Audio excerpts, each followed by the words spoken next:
ఒక్కసారి కొమ్మూరి గోల్డ్ కి కాల్ చేయండి. తాకట్లో ఉన్న మీ బంగారాన్ని విడిపించి మార్కెట్ ప్రైస్ కి వాళ్ళు కొనుక్కుని మిగతా డబ్బులు మీకు ఇచ్చేస్తారు. నమస్తే, వెల్కమ్ టు అవర్ ఛానల్. నేను మీ సిరి. ప్రస్తుతం మనతో పాటు ఉన్నారు ప్రముఖ ఆధ్యాత్మికవేత్త, వాస్తు జ్యోతిష పండితులు, శ్రీ విద్య ఉపాసకులు జయప్రద గారు. అమ్మతో మాట్లాడతాం. అమ్మ నమస్తే. నమస్తే అమ్మ. శ్రీమాత్రే నమః.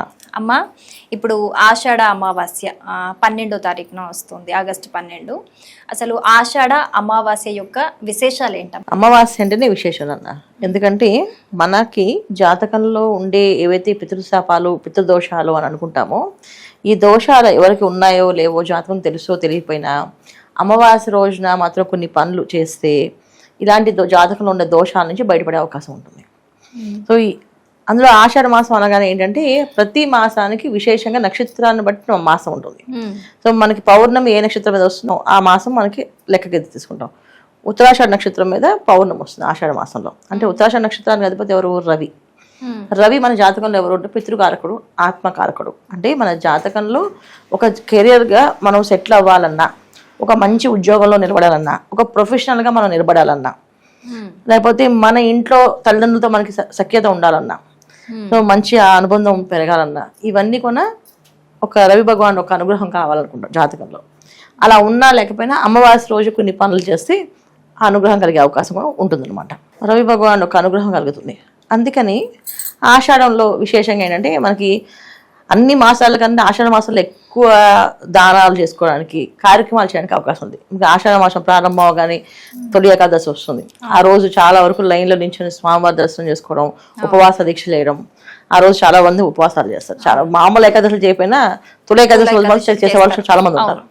ఆ ఒక్క ఏకాదశి చేద్దామని చెప్పేసి జన్మకో ఏకాదశి, జన్మకో శివరాత్రి అన్నట్టుగా తొలి ఏకాదశి రోజు ఉపవాసం ఉన్న వాళ్ళు ఉంటారు. ఆ తర్వాత గురు పౌర్ణమి అని చెప్పి వ్యాస పౌర్ణమి పూజ, గురు పూజ, పాదుకుల పూజ, తర్వాత అన్నదానము, సంకల్పాలు మొత్తం వాళ్ళకి ఉన్న సంకల్పాలలో పూజలు చేస్తుంటారు. ఎక్కువగా దానాలు చేసే మాసం కూడా ఆషాఢ మాసం అంటారు. మనం ఇంత దానం చేస్తే 10 ఫలితంగా వచ్చేది. అందుకని ఆషాఢ మాసంలో చాలా విశేషంగా చేస్తాం. ఇంకా మన ప్రాంతాల్లో ఎవరి ప్రాంతంలో వాళ్ళు ఏంటంటే గ్రామ దేవతలకు పూజలు చేస్తారు. ఈ గ్రామ దేవతలకు పూజలు చేయడం, ఈ బోనం అని సమర్పించడం అనేది కూడా ఇది ఒక జాతకంలో ఉండే యోగాలు బట్టి. అంటే మన శాపాలు ఏమైనా స్త్రీ శాపాలు ఉన్నా, పితృశాపాలు ఉన్నా ఇవి పోవడానికి కూడా చేస్తాం. అందుకని గ్రామ దేవతలకు పూజలు చేస్తుంటారు.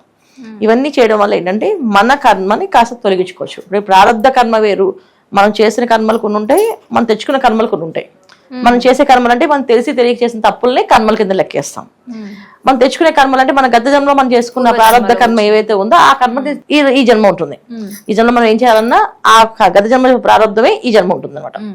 సో ఇప్పుడు మనం తెలిసి తెలియజేసిన పనులన్నీ కూడా ఉంటాయి. వీటికి దోష నివారణ అమావాస్య రోజు చేసుకోవచ్చు.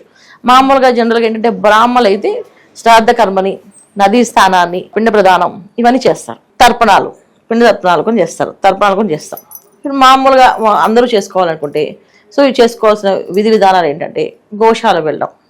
సో గోవును పూజిస్తే సకల దేవతల్ని పూజించినట్టు, 33 కోట్ల దేవతల్ని పూజించినట్టు గోమాతని. సో మన జాతకంలో ఏ దోషాలు ఉన్నా లేకపోయినా మనం తెలిసి తెలియకపోయినా సో అమావాస్య రోజు మాత్రం గోశాలకు వెళ్ళి గోవుకి శుభ్రంగా పూజ చేయడము, గోవుకి స్నానం చేయించడము, కుదిరితే అవకాశం ఉంటే అక్కడ మనం స్నానం చేయించే అవకాశం ఉంటే గోవుకి శుభ్రంగా స్నానం చేయించడం, గోవు పూజ చేయించుకోవడము, గోవుకి వస్త్రం సమర్పించడము, దానం పెట్టడం అంటే ఏదైనా ఆహారం గోవుకి పెట్టడం. ఇది తర్వాత అన్నదానం చేయడం.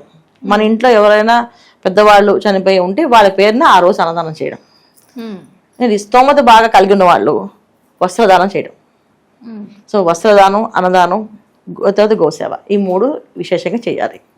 సో ఈ స్తోమత లేని వాళ్ళు కనీసం బెల్లమైనా తీసుకెళ్ళి ఆవు పెట్టాలి. మాకు పొద్దున్నేస్తే ఉద్యోగాలు హడావడి, మాకుండే డబ్బులు జీతం తక్కువ, మేము ఇవన్నీ చేయలేమండి అంటే ఏం అక్కలేదు. ఇంత బెల్లం కొనుక్కొని వెళ్ళండి, 1 కిలో బెల్లం. అక్కడ 100 ఆవులు ఉంటే అన్ని ఆవులకి పెట్టేసి ప్రదక్షిణ చేసి దండం పెట్టుకుని రావచ్చు. అంటే మన దగ్గర ఉంటే లోభత్వం చూపించకుండా చేయాలి. మన దగ్గర లేదనుకోండి మన ప్రార్థన చేయడమే అంతే. మనం చేస్తూ ఉంటే మనకి ఇస్తాడు. ఇప్పుడు చాలా మంది అంటే మాకు వస్తే మేము చేస్తాను, వస్తే ఎప్పుడు చేయదు, చేస్తేనే ఇస్తారు అంతే. మనం ఉన్న దాంట్లో మనం ఇస్తేనే ఇస్తారు. ఇప్పుడు చాలా మంది చూడడానికి కనకధర స్తోత్రం చదివి చూసాం, అలాగే కుచేళ్ళు కథ విన్నాం కృష్ణుడు పరమాత్మది. ఏంటి దాని దగ్గర ఉన్న ఇన్ని అటుకులు తీసుకెళ్లి కృష్ణుడికి ఇస్తేనే కదా ఆయన ఐశ్వర్యం ఇచ్చాడు. అలాగే ఆవిడ దగ్గర ఉన్న ఒక్క ఉసిరికే కదా దానం చేస్తేనే కదా ఆవిడ ఇంట్లో ఒక ఉసిరికి దానం అనేది. అంటే ఇక్కడ మనకి పెట్టే గుణం అనేది డబ్బుతో ముడిపడలేదు, మనసుతో ముడిపడి ఉంది. అవును. మనం చెయ్యాలని సంకల్పం మనకు ఉండి ఎప్పుడు మనం చేస్తూ ఉంటే అది ఏదో ఒక రూపంలో మన వెంట వస్తుంది. అంతే, చేయాలని సంకల్పం లేనప్పుడు, మనసులో లేనప్పుడు ఎంత ఇచ్చినా లెక్క రాదు. అందుకని చెయ్యాలి. సో అమావాస్య రోజు ఇలా చేస్తూ ఉంటే ఇంట్లో వివాహాలు కాని వాళ్ళకి వివాహాలు అవ్వడం కానీ, సంతానం కలగలేని వాళ్ళకి సంతానం కలగడం కానీ, తర్వాత ఇంట్లో స్థిరత్వమైన ఇన్కమ్ లేకపోతే, అంటే స్థిరంగా ఒక ఇన్కమ్ అనేది డబ్బు నిలబడకుండా ఖర్చు అయిపోతుంది అనుకోండి, ఆ డబ్బు నిలబడడం కానీ జరిగే అవకాశం ఖచ్చితంగా ఈ అమావాస్య నుంచి ప్రారంభం చేస్తే మళ్ళీ వచ్చే ఆషాఢ అమావాస్య వరకు చేయాలి.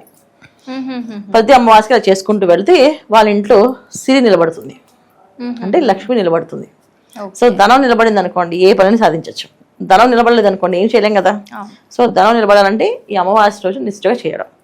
ఇంట్లో మాకు అందరూ ఉన్నారు అంటే చక్కగా ఆ రోజు అభిషేకం చేయడం, ఇంట్లో రుద్రాభిషేకం చేయించుకోవడం, శివ రుద్రాభిషేకం చేయించుకోవడం. ఎందుకంటే మాస శివరాత్రిని ముందు రోజు చేస్తారు, ఆ తర్వాత రోజు కూడా చేసుకోవచ్చు, అమావాస్య రోజు కూడా చేయొచ్చు. చాలా విశేషంగా చేసుకోంటే చాలా విశేషం. ఇంకా శనేశ్వర్ దగ్గరికి వెళ్ళి శని భగవానికి తైలాభిషేకం చేయించి ప్రదక్షిణాలు చేస్తే కొన ఏలాంటి శని ప్రభావం ఉన్న వాళ్ళ రాసులు అయితే ఎవరైతే ఉన్నారో వాళ్ళందరికీ ఆ ఏలాంటి శని ప్రభావం నుంచి బయటపడే అవకాశం ఉంటుంది. అది తైలాభిషేకం శనేశ్వర్ చేయించి నవగ్రహ ప్రదక్షిణాలు చేయాలి, ఇవి చేసుకోవాలి. ఇది ఆషాఢ మాసంలో చేసుకోవాల్సిన పరిహారమైన అమావాస్య. చాలా విశేషాలు ఉన్నాయి ఆషాఢ అమావాస్యకి. ధన్యవాదాలమ్మా. నమస్తే అమ్మ. శ్రీమాత్రే నమః.